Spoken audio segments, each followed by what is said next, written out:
Ngayong araw nga mga kaprobinsyano, eto't maaga nga tayo nag-asikaso dito sa aming munting gulayan. Mabuti na nga lang mga kaprobinsyano at bakante ang ating oras ngayon. Kaya ito at nakapagdamo na ulit tayo. Medyo nagtagal na nga rin sa pagtatanim ng gulay at hindi ko rin kasi matapos sa isang araw lang. Pero sa totoo lang mga kaprobinsyano, may excited na nga akong ayusin itong aking grow garden. Masarap kasing magluto dito sa kubo, lalo na nga kung mga fresh na gulay ang mapipitas mo. Yung tipong magluluto ka tapos abot kamay lang ang iyong mga lulutuin. Kapag ako ngayon nagtatanim ng mga gulay, mga kaprobinsyano, isa nga sa iniiwasan ko yung pag-i-spray ng mga pesticide. Hanggat maaari nga mga kaprobinsyano, ang ginagamit ko nga lang ay mga organic. Parang sa ganun ay natural lang din ang paglago ng mga gulay. At mga bandang alas 10 nga ng umaga, hininto ko muna yung pagdadamot, ako muna yung maghahanda ng aming pananghalian. At dahil ngayong araw nga, isa sa ating follower ang nag-request nga sa atin na magluto tayo ng tinola. At dahil star sender nga din natin siya mga kaprobinsyano, eto't iluluto nga po natin yung kanyang request. Nakakatuwa nga lang din at meron tayong mga follower na gusto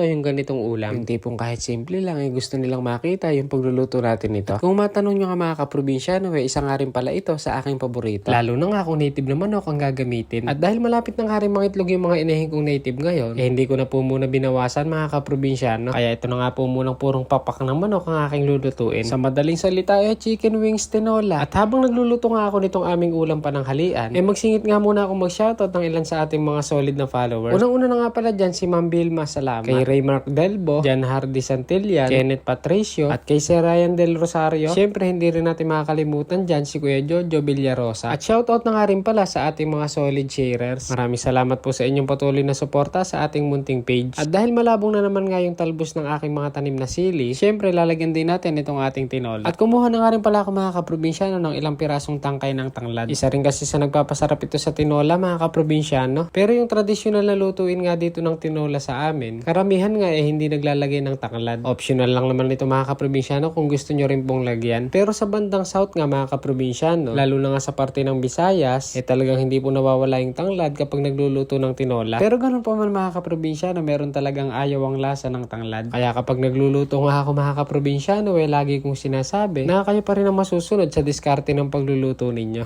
Yun luto na yung ating tinolang manok mga kaprobinsyano. Goods na, kain na tayo. At dahil luto na nga itong ating tinolang manok, tara po't samahan nyo na po kaming mananghalian mga kaprobinsyano. Yun, kain na po tayo mga kaprobinsyano. Tinolang pakpak ng manok ang ating ulam. Ayan, pampagana.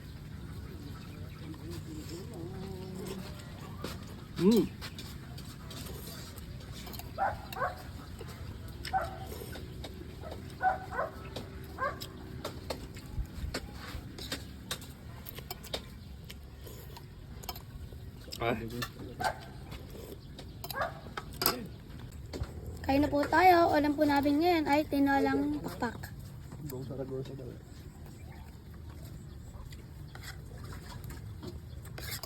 Yan, kain na tayo mga kaprobinsyano. Ulam namin ay only wings na tinola.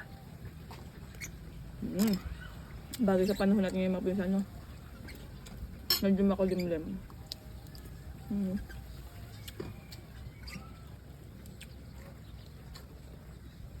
Nakasabay nga rin pala namin nananghalian dito yung aking biyanan at aking bayaw. Kaya kapag ganito nga ang ulam pananghalian, talagang masarap kumain lalo't sabay-sabay. O paano ba mga kaprobinsyano, maraming salamat po sa inyong patuloy na suporta sa ating munting page. Hanggang dito na lang po muna yung ating video. Hanggang sa muli. Bye!